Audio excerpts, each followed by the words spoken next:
executive of the Campaign Against Anti-Semitism in London. Thank you for joining us. Well, we heard the numbers. I don't think anyone is really surprised by that. Maybe talk to us, though, about the factors that are fueling this rise.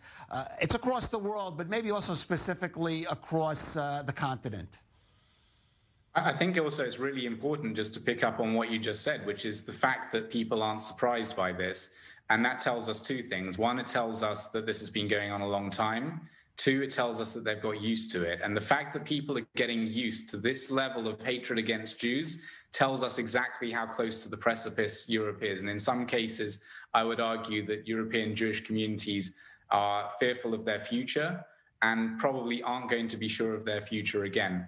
We've got to look at the causes of this. And, we've been talking for a very long time about the far right in Europe. But the fact is that the far right is just one part of the equation. We've also got Islamist anti-Semitism, which is fueled, including by the Iranian regime.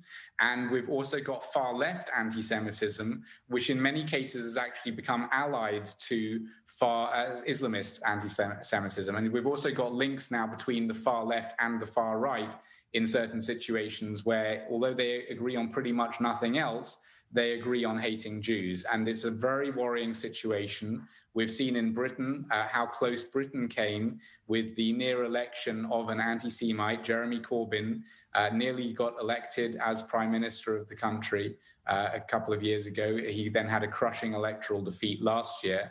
And we are now seeing European Jewish communities. We're seeing the attacks on the murderous attacks on Jews in Toulouse, in Paris, in Copenhagen.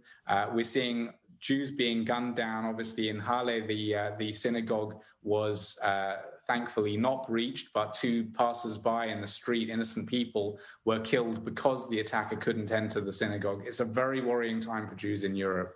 Well, I'm going to even add to that now a little more because, of course, the statistics that I mentioned were for 2019. Now, in 2020, we saw two phenomena, economic distress or increased economic hardship and a widespread pandemic that historically have fueled anti-Semitism, especially in Europe. So how concerned should we be now looking forward, given the fact of what the circumstances of 2020?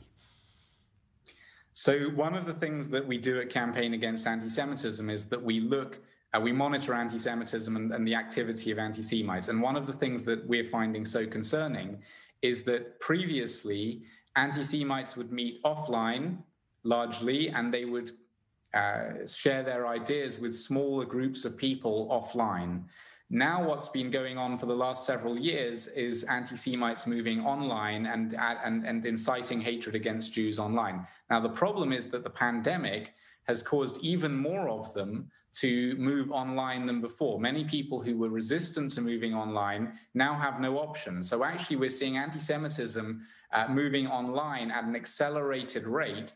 And that is very worrying because these anti-Semites have access to far larger audiences online than they do offline. Right. Now, I want to go back. You did mention Jeremy Corbyn before and the fact of his potential becoming prime minister. But we have to mention, of course, there is now a very public debate going on in the United Kingdom over his role, his future in the Labour Party, centered, of course, around his handling of anti-Semitism. How is that contributing to the general atmosphere there, to the discussion about the issue of anti-Semitism in the United Kingdom? So Campaign Against Anti-Semitism referred the Labour Party to the UK's Equality and Human Rights Watchdog.